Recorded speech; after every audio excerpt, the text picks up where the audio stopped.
Hi friends, అందరూ ఎలా ఉన్నారు? నేనైతే చాలా బాగున్నాను. మీరందరూ కూడా బాగుండాలని మనస్ఫూర్తిగా కోరుకుంటున్నా.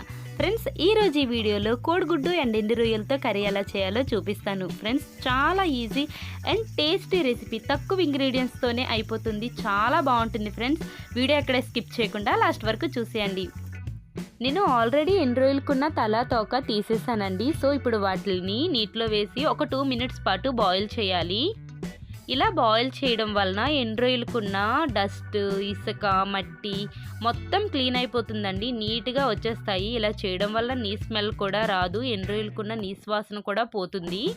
సో వేడి నీటితో ఒకసారి క్లీన్ చేశాక తర్వాత చల్లని నీళ్ళతో కూడా ఒక 2 to 3 టైమ్స్ క్లీన్ చేసుకొని ఇలా వడకట్టుకుని తీసుకున్నాను ప్లేట్లోకి. ఆల్రెడీ బాయిల్ చేసిన ఎగ్స్ని కూడా 3 తీసుకున్నాను. ఇప్పుడు వీటికి ఘాట్లు పెట్టుకోవాలి. ఎగ్స్కి ఇలా ఘాట్లు పెట్టుకోవడం వలన మంచిగా టేస్ట్ బాగుంటుందండి. ఎగ్ 2 టేబుల్ స్పూన్స్ ఆయిల్ తీసుకుంటున్నాను. ఎండు రొయ్యలు అండ్ గుడ్లు ఫ్రై చేయడానికి కొంచెం పసుపు వేస్తున్నాను. కొంచెం సాల్ట్ వేసి మొత్తం ఇలా మిక్స్ చేసుకుని ఇప్పుడు మనం ఆల్రెడీ బాయిల్ చేసి పెట్టుకున్న ఎగ్స్ని వేసుకోవాలి. ఫస్ట్ కొంచెం ఎగ్స్ ఫ్రై చేసుకున్నాక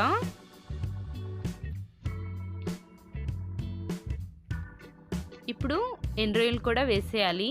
ఈ మొత్తం ఒక 1 మినిట్ పాటు ఫ్రై చేసుకుంటే సరిపోతుంది. 1 మినిట్ పాటు జస్ట్ రోస్ట్ చేసుకున్నాక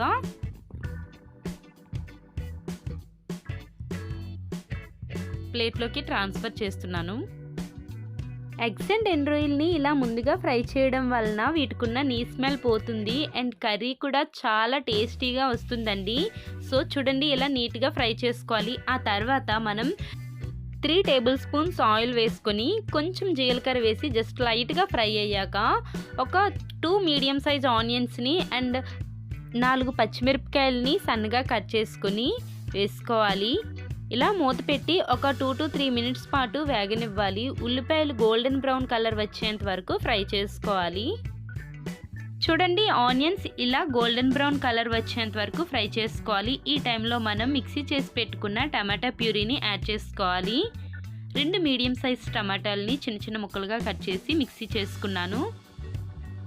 సో టమాటా ప్యూరీని పచ్చివాసన పోయేంత వరకు ఫ్రై చేసుకోవాలి.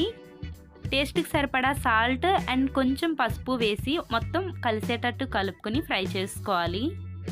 చూడండి, టమాటా ప్యూరీ నుంచి ఆయిల్ తేలుతుంది కదా. సో ఈ టైంలో కారం యాడ్ చేసుకోవాలి. 1.5 టీ స్పూన్ కారం వేసి మొత్తం ఇలా మిక్స్ చేసుకొని ఫ్రై చేసుకోవాలి. ఆల్రెడీ మనం ఫ్రై చేసి పెట్టుకున్న ఎగ్స్ అండ్ ఎండు రొయ్యల్ని ఇందులోకి యాడ్ చేసుకోవాలి. మొత్తం ఇదంతా కలిసేటట్టు ఇలా కలుపుకోవాలి.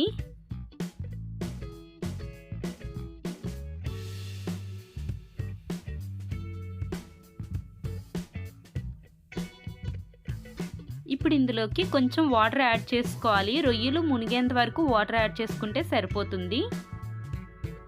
సాల్ట్ సరిపోయిందా లేదా అని ఈ టైంలోనే మనం చెక్ చేసుకోవాలి. ఒకవేళ సాల్ట్ సరిపోకపోతే మీ టేస్ట్కి సరిపడా సాల్ట్ని అడ్జస్ట్ చేసుకోండి. మూత పెట్టి వాటర్ అంతా ఇంకిపోయినంత వరకు వెయిట్ చేయాలి. ఒక 5 మినిట్స్ తర్వాత చూడండి, ఇంకా వాటర్ ఉంది. సో ఇదంతా దగ్గర పడి గ్రేవీ కన్సిస్టెన్సీలో వచ్చేంత వరకు మనం కలుపుతూ మిక్స్ చేసుకోవాలి. చూడండి, నేను కొంచెం గరం మసాలా యాడ్ చేస్తున్నాను. ఏం స్పైసెస్ వేయలేదండి, జస్ట్ మసాలా పౌడర్ ఒక్కటే వేసాను.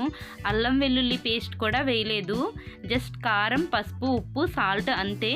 సో లాస్ట్లో కొత్తిమీరతో ఇలా గార్నిష్ చేసుకుంటున్నాను. చూడండి ఫ్రెండ్స్, కర్రీ అయితే రెడీ అయిపోయింది. చూడండి, దగ్గరగా అయిపోయింది కదా. ఈ టైంలో స్టవ్ ఆఫ్ చేసేయాలి. ఫ్రెండ్స్, వీడియో నచ్చినట్లయితే ప్లీజ్ లైక్ చేయండి, షేర్ చేయండి, సబ్స్క్రైబ్ చేసి బెల్ సింబల్ యాక్టివేట్ చేసుకోవడం మర్చిపోకండి. Thank you for watching.